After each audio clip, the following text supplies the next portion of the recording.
Hello po sa inyong lahat mga ka-crypto. Ako po si Pinoy Crypto Trader at sa video na ito ay atin mong pag-uusapan ang tungkol dito kay Bitcoin, kung saan ay meron pong mga kilalang analyst dito ang nakapagsabi na ang correction or nararanasang pagbagsak ni Bitcoin ngayon ay aabot lamang daw po sa presyong 56K or $56,000. Hindi na raw po bababa pa si Bitcoin sa presyong ito or sa price level na ito. Kaya yan, bago po tayo magpatuloy ay nais ko lamang po munang bigyang linaw ang aking disclaimer kung saan ang nilalaman po ng video na ito ay hindi po ito isang financial advice. For education and information purposes lamang po ang layunin nito. Maliban po dito ay nais ko na rin pong magbigay babala na wala pong kahit anumang group chat ang Pinoy Crypto Trader. While bearish forces have dominated the Bitcoin market for the past month, causing a 22% price sink, many analysts are confident Bitcoin's bottom is in. Ayan. Ang puwersa ng mga bearish ay talagang sila yung kumontrol sa market ni Bitcoin nitong nakalipas na buwan ng Abril. Sapagkat halos majority po ay nakaranas ng 22% na pagbagsak sa kanilang presyo. At kasabay nito ay marami na pong mga analyst ang nagsasabi at napaka-confident pa nila or malakas yung kanilang paniniwala na ang mababang presyo ni Bitcoin ay narito na at ito na nga yung presyong 56K or $56,000. At yan na nga, kasalukuyan ay ang presyo po ni Bitcoin ay naglalaro sa 57,744.89. Ayan, mukhang tumalbog na nga siya sa 56 na price level dito. Pero yung ating analysis dito ay mukhang hanggang 52 po yung posibleng ibabagsak ni Bitcoin at hindi lamang po 56. In particular, Bitcoin registered an intraday low of $56,555 at press time, plummeting by about 9% from the $60,000 range. Kaya yan, yung kanyang intraday low daw ay bumagsak po ngayon hanggang sa 56,555 na pinakamababang presyo. Kaya yan, i-check natin sa kanyang actual na chart dito. Yan, yung kanyang pinakamababa po na nakamit na presyo dito po sa ayon po dito sa datos ni Binance ay ang presyong 56,551 mula po sa candlestick natin kahapon yan. In addition, Bitcoin's further retracement in the last 24 hours dealt a significant blow to the altcoin market. Ayan na nga, yung pagbagsak ni Bitcoin na ito ay syempre hinatak niya ang buong crypto market, ang mga particular po ang mga altcoins. Yan, hinatak po niya sa pagbagsak kaya ang buong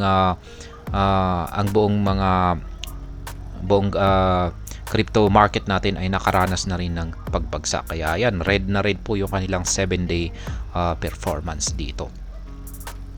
Assets like Dogecoin and Toncoin have registered double-digit percentage losses. Ayan, malaki po ang naranasang pagbagsak ni Dogecoin dito at saka si Toncoin. Double digits po yung kanilang double digits na percentage losses yung kanilang naranasan dito.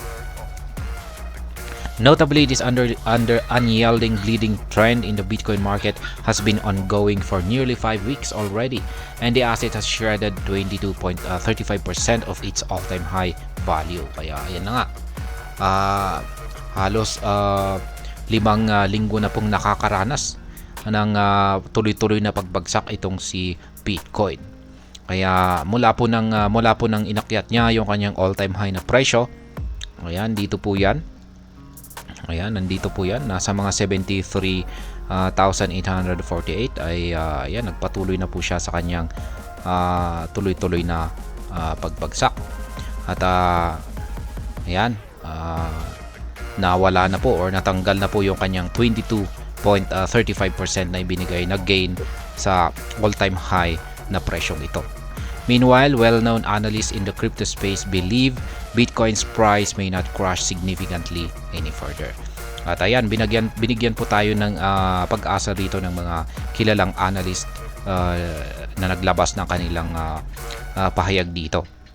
Kung saan ay sila po ay naniniwala na hindi na po babagsak pa itong si Bitcoin sa mas mababang presyo. Hanggang yan po, 56K na lamang ang pinakamababang presyo na ibabagsak daw nito. Analysts say Bitcoin bottom is in. Kung pag sinabi po nating bottom, ay ito na po yung parang sahig. Yan, na presyo, pinakasahig na presyo ni Bitcoin. In an updated Bitcoin analysis, Rec Capital pointed out that the drop to the 56K threshold now accounts for the most profound decline so far witnessed in this cycle. Kaya yan po ang isang analyst po natin dito na si Rec Capital. Kaya ito na raw po yung 56K na price level, ito na raw po yung pinakamababang presyo na kung saan ay pwedeng bumagsak itong si Bitcoin, or ito na po yung nagsisilbing pinaka bottom or support na hindi na mababasag, or kung saan ay dito po talaga magkakaroon ng recovery itong si Bitcoin. Ayan, this is officially the deepest retrace in the cycle. Ito po yung kanyang ibinahaging chart po dito na siyang nagpapaliwanag or sumusuporta sa kanyang analysis dito. Yan, makikita natin dito 56,945. Yan po yung nagsisilbing pinaka support ngayon ni Bitcoin. In a separate conversation, renowned analyst Michael Van de Poppe voiced a similar sentiment. Van de Poppe argued that Bitcoin has reached the final junction of price consolidation. Ganon din po. Sang-ayon din po itong si Michael Van de Poppe dito sa pahayag ni dito po sa inilabas na pahayag ni Rec Capital dito kay Bitcoin, na ito na, naabot na ni Bitcoin yung pinaka mababang presyo nito. While noting the likelihood of further retracement, analysts suggested that the 56K to 58K price points will be a crucial observation zone. Ayan na rin yung dagdag ni Ginoong Michael Van de Poppe, na ang price range po na nasa 56K to 58K ito daw po yung mga presyo na dapat daw po nating obserbahan. Furthermore, crypto statistician Sergio Tesla also presented bullish sentiments comparable to Van de Poppe and Rec Capital. Ganyan na rin po ang isang crypto statistician na si Sergio Tesla. Nagbigay na rin po siya ng pananaw na bullish. Yan, bullish sentiments na kahawig na rin ng mga pananaw or analysis ni Van de Poppe at saka si Rec Capital. Interestingly, during Bitcoin's rally to the all-time high in March, Sergio forecasted its subsequent crash to the 56K range, which has ultimately materialized. Yan, ito talagang matindi itong si Sergio Tesla, kasi na-predict po niya yung pagbagsak ni Bitcoin dito sa presyong 56K or $56,000. At inilabas pa niya yung kanyang prediction na ito nung umaangat ang market price ni Bitcoin, kung saan ay nakapagtala po ito ng kanyang panibagong all-time high nitong buwan ng Marso.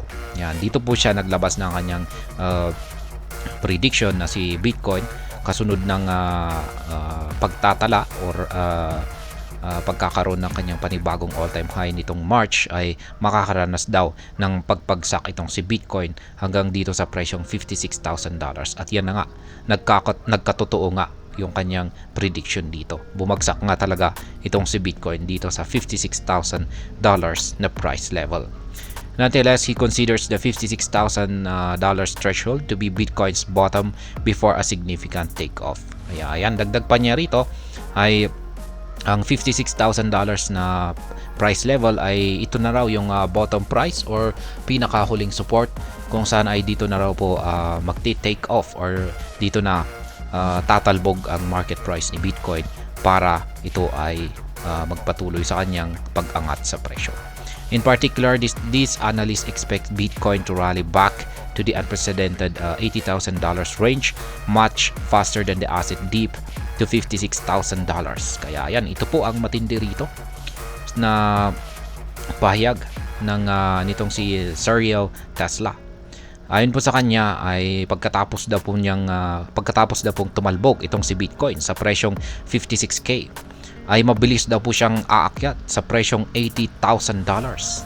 at mas mabilis daw yung kanyang pag-akyat sa presyong ito kumpara sa kanyang pagbagsak dito sa presyong 56K. Kaya yan po ang matinding pahayag ni Sergio Tesla dito. Kaya yan, mukhang sana nga magkatotoo yan, kasi nagkatotoo po yung kanyang unang prediction dito na babagsak si Bitcoin sa presyong 56K. Yan, nagkatotoo po yan. Kaya malamang ay magkatotoo na rin yung kanyang prediction dito na pagkatapos pong magkaroon ng correction itong si Bitcoin dito sa 56K ay aangat po siya sa 80K o $80,000. Kaya yan, kung pinaniniwalaan po natin si Sergio Tesla ay maganda na pong mag-accumulate ngayon. Yan, accumulation period na po ngayon ng Bitcoin. Bili tayo ng maraming Bitcoin ngayon. Kasi kung sakaling nagkatotoo po yung prediction ni Sergio Tesla at biglang sumabog ito sa 80K na presyo, ay laki po ng ating posibleng kitain dyan. Kasi 56K papuntang 80K. Kaya yan. At hanggang dito na lamang po tayo sa video na ito. Sana po ay inyong nagustuhan ang aking paliwanag dito. Kung inyo po itong nagustuhan ay pakiclick lamang po ang like button ito. Para naman po sa mga bago lamang dito, kayo po ay aking inaanyayahan para mag-subscribe. Pakiclick na rin po ang bell icon nito dahil ito po ang siya magsisilbing notification nito sa mga bago kong videos na akin pong ina-upload sa aking YouTube channel na ito. Marami pong salamat sa panonood. Ingat po tayo lagi at God bless po sa ating lahat.